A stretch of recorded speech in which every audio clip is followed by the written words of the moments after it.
Mhuri yeZimbabwe zvinhu zvatiri kusangana nazvo panapa hazvichavaraidzi kunzwisisa, hazvichavaraidzi kuteerera nyaya yekwaMary Mubayiwa uyo aimbova mudzimai wemutevedzeri wemutungamiriri wenyika. Zvinhu zviripo panapa zviri kurwadza kwazvo. Situation iripo iyi haisi nyore nyore, haisi easy kugamuchira because zvinhu zvacho zviri kutaurwa zviri kungoramba zvichinja mazuva ega ega, every day patiri kusangana. I don't know, pese patiri kungouya tichingonzwa nyaya iyoyi. Nhasi pari kubuda imwe update panapa yekukoti, nekuti musvondo radarika apo vakaenda kukoti vachinokumbira kuti kana zvichiita munhu ari pakurwara panga pachidawo kuti pambonzwirwana tsitsiwo. Ndo nyaya yanga iri kumbotaura tikwanisa kuti timbonzwana nawo kuti mumboita sei. Vakaenda vakanokumbira kukoti kuti please munhu ari pakurwara panguva yese iyi please. But nhasi pari kubuda imwe nyaya panapa iri different. Magistrate Court denies Mary Mubayiwa's plea for stay of prosecution amid health crisis.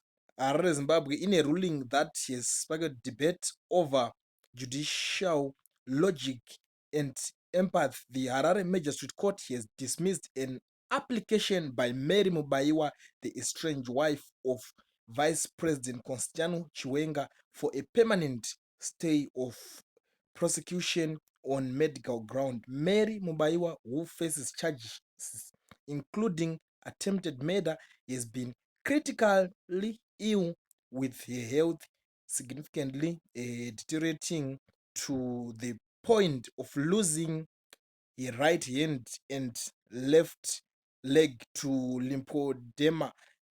Ndo nyaya iripo manje. Koti kuti ichinzwira uyu tsitsi ndo pari kunetsa iko zvinezvi, ende zvinhu izvozvo zviri kutorwadza vanhu vakawanda. Ndosaka muchiona nyaya iyo yakambonge ichitanga ichitaurwa ichinzi vanhu vava makotsi emunomu anogara ari pakunongedzerwa panyaya dzekunzi havasi kunyatsoita zvinhu nemazvo chaizvo, nekuti situation iyi ina Mary yazonyanya.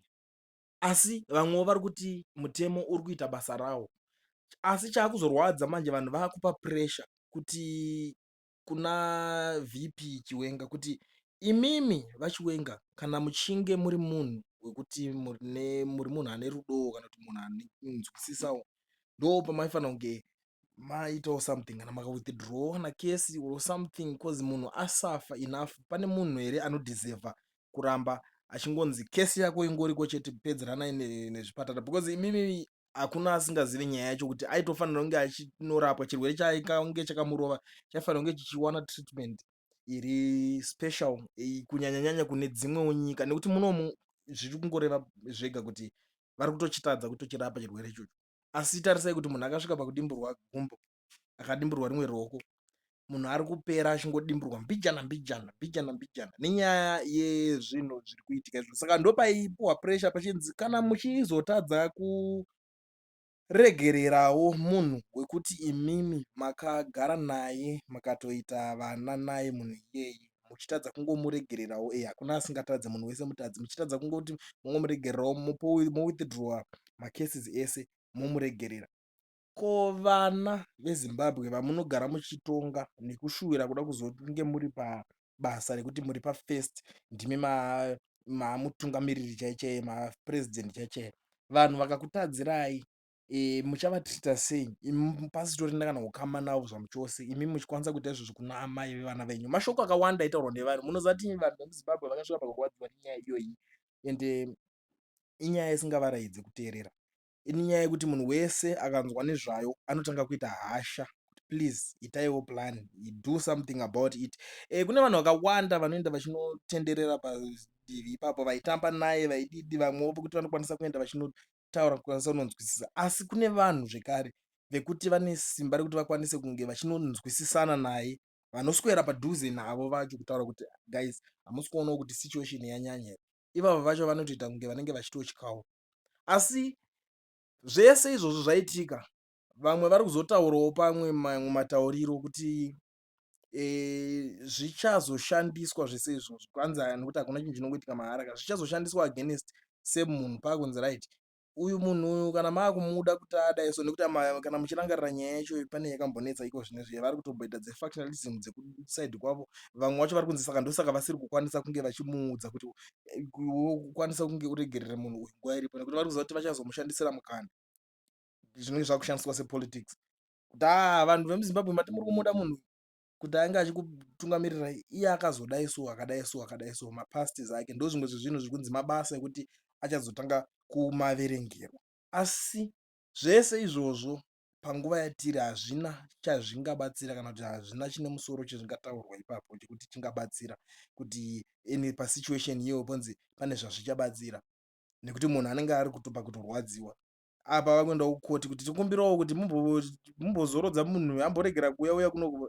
Nyaya yacho maona loya wacho atobuda achitorwadziwa nenyaya yacho guys, loya atobuda achitorwadziwa nenyaya yacho. Kumakotsiwo futi havana zvavangakwanisa kuita. Munhu anenge asina kuwithdrawa nyaya futi ndo pamwe panonetsa. Munhu wekuti anenge asina kuwithdrawa nyaya yacho panenge paakunetsa manje. Kuti aende out mapasipoti ake kuti ange achinzi mapasipoti ako aya takukudzosera chienda unorapwa out, ndo nyaya yehombe imwe futi yakatonetsa. I think munhu wese akakwanisa kunge achinzwisisa. Saka nyaya yaMary ndoita chichitaura kuti hama dzadiwa ka hamene kuti pachii chingaitika. And the funny thing, unotoona vamwe vanhu vanozviti mafundisi, vamwe vanhu vanozviti vanhu vemwari vanotoenda vachinoswera vakagara nevanhu ivavo, votodya vese, votodidi, vachitoseka, vachitodidi. Chakunetsa kunzwisisa kuti poshaya vanhu vezvitendero vanoenda here vachinokansela vanhu ava, nekuti chimwe chinhu chinenge chakudiwa ipapapa kutotanga kutokansela munhu wacho anenge achiomesa munhu, motomuonesa otaurwa naye. Hakuna here kana maadvisors, ndo nyaya imwe yanga iri kunetsa kuti poshayika kana maadvisors avo vanotaura kuti this is wrong. Taona apa shamwari taakuda kuti tichidai so tese tiri vanhu vanosafa zviri enough. Pese zvese izvozvo zviri kunzi hapana, hapana kana one ari kubudikira achida kunoita izvozvo. Ndo pamunoona kuti vanhu vese vemuzimbabwe vese vamunoona vachimhanya-mhanya vachitenderera vachimira-mira papa vari kungoitira upenyu hwavo kuti zvifambe. Mahypocrites vese vaese zvavo. Machurches amene kuti mwari wacho ndimwari rudzi asingatauri pasituation yakadaro kuti regererai munhu zvakwana izvi zvaitika izvi. Munhu ari kugurwa mbijana. Ende amene kuti ilesson ipi yavari kuedza kuda kudzidzisa kuvanhu kana zvinhu zviri kuramba zvichingonzwa isu. Munhu wese ari kuchema nenyaya iyoyo. Munhu wese hatingatarisiri kuti pane chimwe chinhu chezvino chichabuda chikaitika ipapapa. Hatitarisiri kuti pane imwe change ichauya ikanzi paitika change imwe iripo ipapapa.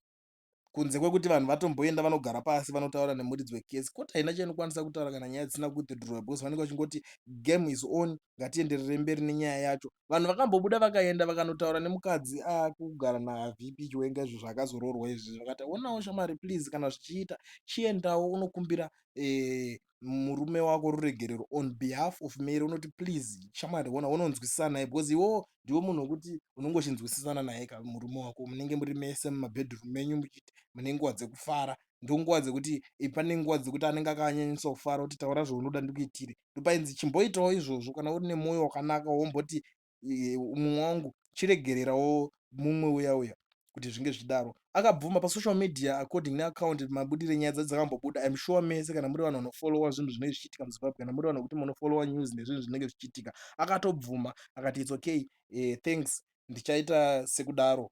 Pamwe zvichida anogona kunge akatonoita zvisi kudaro zvechokwadi. I don't know kuti chii chiri kuzoitika pazvinhu zvacho, but tiri kuramba tichingoona zvinhu zviri kungoramba zvichingori pasame position, same time, same hour. Zvazvakangoitika maitikiro acho iwayo ndopazviri kungoramba zviri. Saka ndo situation iripo hama dzadiwa. Zviri kusiririsa, zviri kurwadza vanhu vemuZimbabwe. Nyaya yaMary ndo pairi, ende kutoreva kuti havasi kumbodzora tsvimbo panyaya yaMary. Ndo situation iripo panyaya yaMary. Handisi kuzivawo kuti muri kuionawo sei nyaya iyi hama dzadiwawo.